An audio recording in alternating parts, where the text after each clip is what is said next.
The amount of stuff that we've heard about Puffy. Accused of sex trafficking, assault, acts of violence, kidnapping, is probably not the half of it. Questions resurface around the mysterious death of Diddy's manager, Chris Lighty. Lighty managed the careers of superstars like 50 Cent and Diddy. But some people believe Lighty's death was too convenient. All of the unanswered questions, something ain't really right.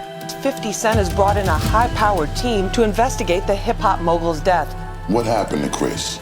Puffy might be the destination for anybody going nowhere. Savage! I'm a savage! Nobody survived. Whatever I want, I'm going to get! Did Chris Lighty know too much about Diddy? That man might use that information against you. All them gnats, they can't really touch me. I ain't gonna stop till I get to the bottom of it. On the day of August 30th, 2012, Chris Lighty, after dropping off his daughter Tiffany at the airport, came back to his house, received a phone call, then walked down to his patio. Shortly after, his wife Veronica rushed in and discovered her husband's lifeless body on the ground. The 44-year-old worked with some of rap and R&B's biggest stars, including New York acts LL Cool J, Mariah Carey, 50 Cent, and Sean Diddy Combs. Police say they found a at the scene, but no note. And the news of his death sent shockwaves across the entire hip-hop community. Whoever the you name on the planet Earth was at that funeral. Well, of course, LL was there, and Nick Cannon. 50 was there. Puffy was there. So many people. So many people. One of those people was another client and close friend of Chris, 50 Cent. I was in my office working on a promo plan for New Day when I received the urgent phone call from a friend. I had been standing in the middle of a bustling office. It was like the noise around me suddenly turned off. I can't believe I just heard you say those words to me, I told my friend. Say it again so I'm sure I'm hearing you right. I honestly can't wrap my head around the idea, but I don't believe that. Just because my personal interactions with him never gave an indication that that was even possible. It doesn't feel right. My sources confirmed to me that at the request of Chris Lighty's grieving mother, superstar artist 50 Cent has brought in a high-powered team to investigate the hip-hop mogul's death. One of the people supporting the team was another one of Chris's clients and longtime friend, Busta Rhymes. No, Their you love relationship's Busta, like yeah. brothers. He had even gone to see Chris the day he died. This was a horrible day. When we got to Chris's home, we couldn't go in the house. It wasn't until we saw the coroner van come and they went inside. They brought them black bags with them, them body bags, and whatever happened to him, it happened downstairs, because that's where his body was. I don't want to believe it. What happened to Chris? One of the first things they wanted to disprove was tied to the last phone call Chris would ever make. Before he went down to his patio, Chris had just gotten off the phone with his accountant. Like, the first thing I see is he owes $5 million, and he doesn't owe $5 million. I gave him $1 million. He didn't even ask. I said I'd give it to you because it didn't make sense for me to we make too much money together for you to be under those. I'm not sure you're gonna work the same if you got that type of pressure on you. They didn't miss no family vacations, no nothing. Everything's happening the way it would happen at any other point. Now, sources also tell me that Lighty was not deep in a bottomless financial hole and that he had just secured a world tour for 50 Cent for next year, which would have brought him millions of dollars. The crazy part is at the time that I'm actually getting the phone call from him, right before he passed away, he's saying, yo, that's already dealt with. Talk to your people because all that money is all back now. He gave me back the $1 million. They then asked for a second autopsy on Chris's body because they felt the police rushed to the conclusion without questioning the people in the house or even testing for gun residue on anyone who had access to the crime scene on that day. All of the unanswered questions, whenever you're in the gray areas because something ain't really right. Leading people to question who would want to shoot Chris. I was hearing things, I was seeing things. All the funny stories and all that shit I heard, everything you could think of, I heard. One of the theories going around connects Chris's death to Diddy.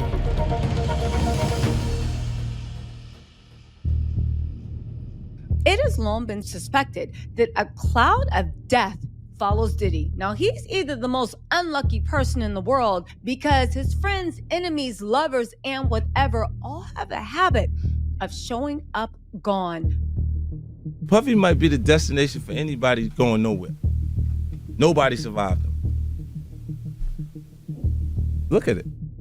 A shocked and devastated Diddy spotted at the home where his ex suddenly and mysteriously died. 47-year-old Porter's body found after a desperate call to 911. One of Kim's final Instagram posts, this message: "I trust in divine timing. The universe has my back."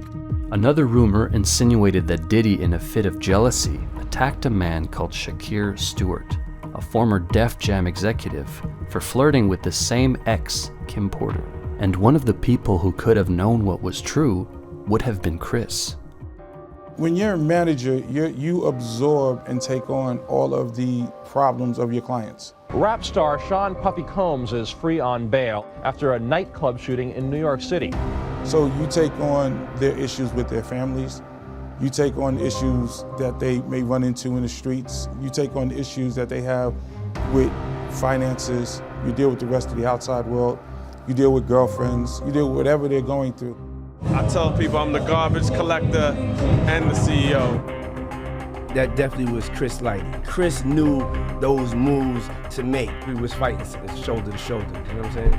It's uncertain what Chris had to do for Diddy, but what is certain is that 50 Cent never felt comfortable around his friend's client. He said something to me one time, a long time ago, at Chris Lighty's wedding. And he's like, "Oh, we gotta hang out." The way he was asking to try and get me to hang out with him was like, it's just weird, bro. Okay, maybe this is one of those things where, because I'm from the neighborhood, I don't understand what's really going on. I'm just not with all that flippy shit. Like all of the stuff that he's doing, I'm not into that type of stuff. Hey, yo, I don't have no beef with Fifth. He loves me. He loves me. Do y'all really can't have see a it? beef? I mean, y'all can't see it. No, we can't see Y'all it, can't man. see that he loves me? He would do a lot of foul shit. Like behind the scenes, he would do some foul shit. Like people I'd done business with that he done business with, he would say shit that I was like, he said that to you? That's just not me. At the end of the day, y'all see and y'all know what it is. You know, the track record. Y'all know the community service. Y'all know what I'm about. I'm not thinking about all that. All them gnats, you know, they can't really touch me, y'all. But while 50 Cent was publicly fighting it out with Diddy, Busta was stuck replaying the last interaction he had with his friend for answers. I was with Chris the day before he died. Chris saw me, I was in the best shape of my life. He wanted to come and train with me, pack his gym clothes in a bag to go train with me the next day. Chris got in a car with me to take him to Grand Central Station to go pick up his daughter because he was coming home from college. Busta noticed that there was something different with his friend on that day. For the first time I've ever seen Chris looking like Chris' spirit was broken. And he wasn't really too articulate about what he was dealing with. He's a man's man. We're not really allowed to disclose vulnerability. You know what I'm saying? You ain't really allowed to show weakness. But what I do know is that what it was doing to him wasn't good. It looked like he was a ghost in a shell. It's the last day I seen Chris. I never seen one of my friends come out in a bag, you know what I'm saying? That's when I knew I wasn't gonna see my man no more. I ain't gonna stop till I get to the bottom of it. And Busta and 50 Cent finally got the results from the medical examiner on the second autopsy on Chris's body.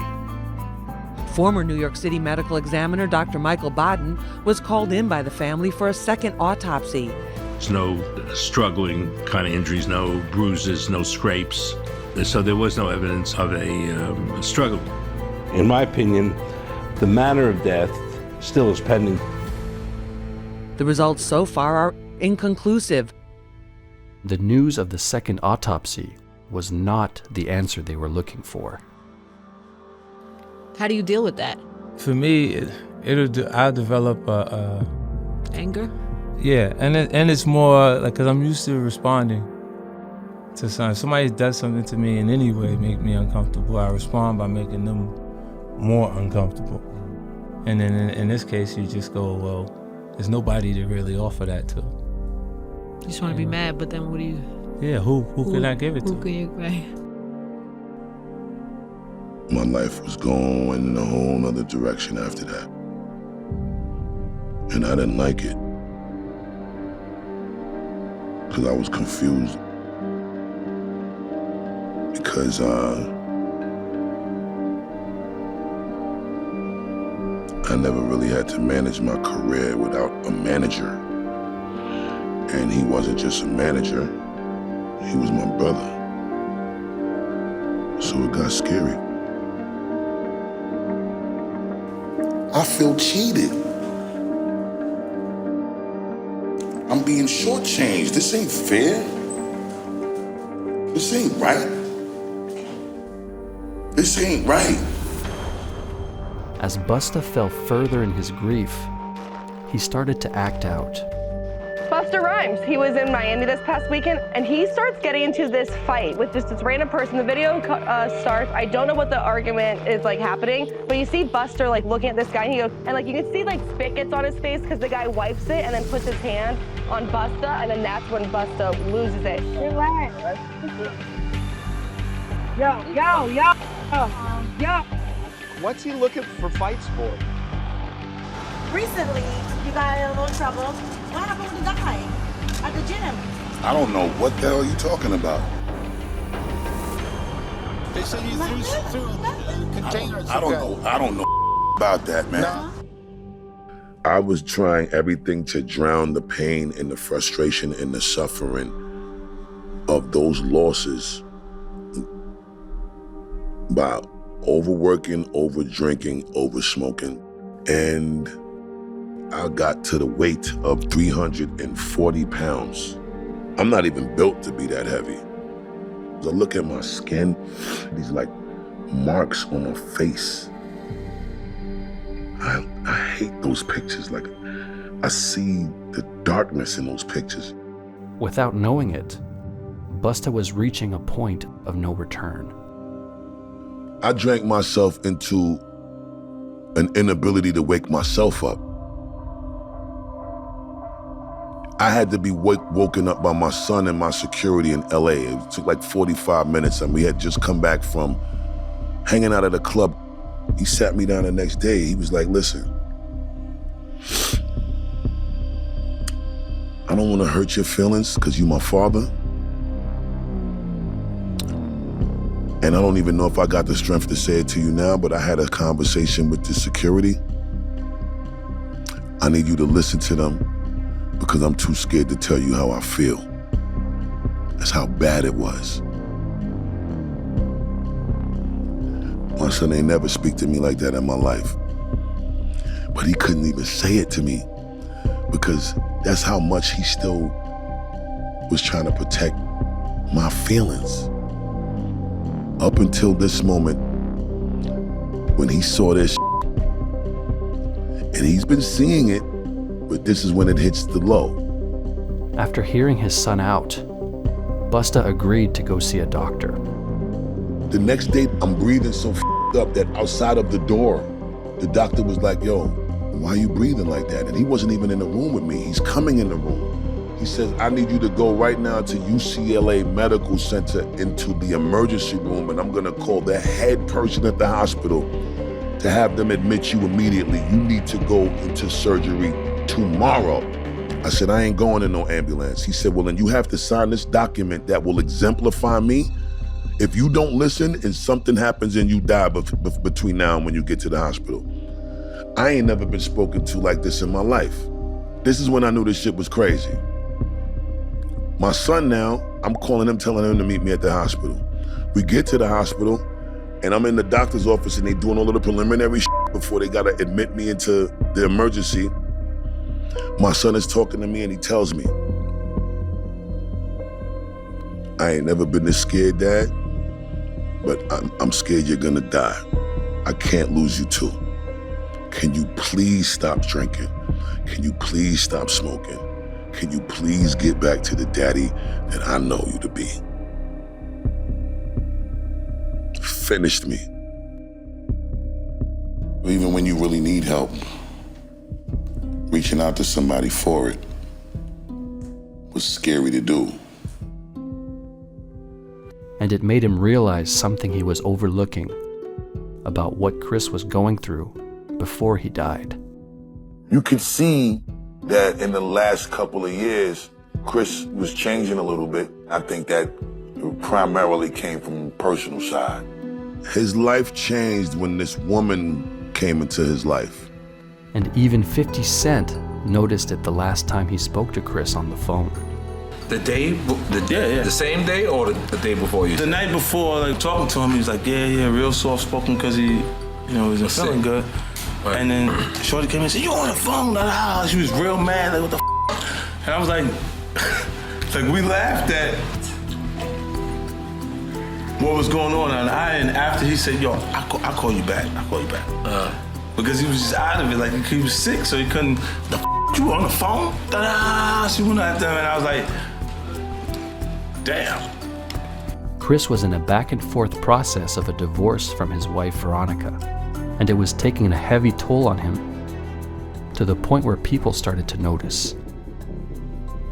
And it was funny to us because we didn't really, at that point he wasn't going. Right. You know what I'm saying? It was just something to laugh at, like he just got some going on at the house. Right. Then later you look at it and you go, wait, this shit don't feel right. On the day of Chris's death, after he came back home from dropping off his daughter, he was surprised to find movers at his house, taking his possessions out, and it led to a heated argument with Veronica. The relationship between Veronica and Chris was so strained that even while at the funeral, she sat separately from his family. So you think that she had it done?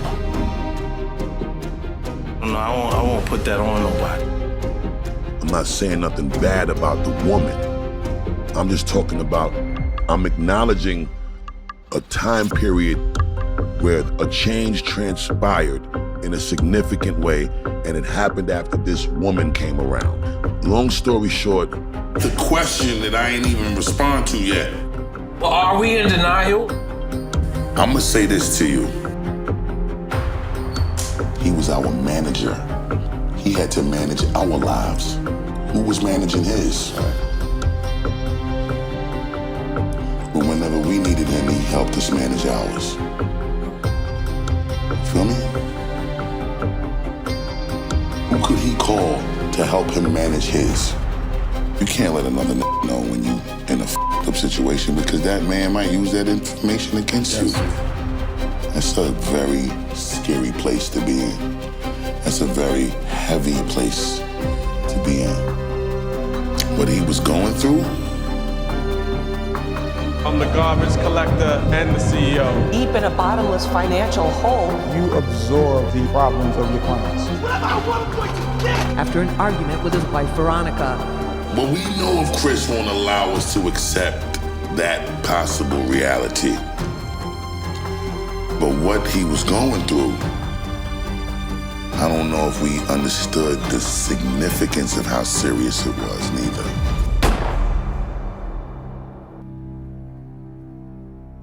After seeing what led to his friend's death, Busta realized that he was heading down the same path that Chris was.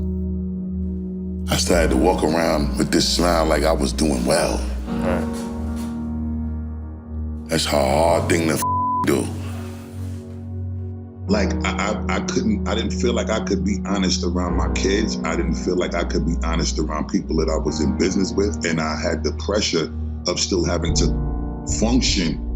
You gotta put your little poker face on and come outside and front for because you already know you gotta protect you. You ain't trying to front for them. You fronting for you. I gotta save me. It was starting to harm me.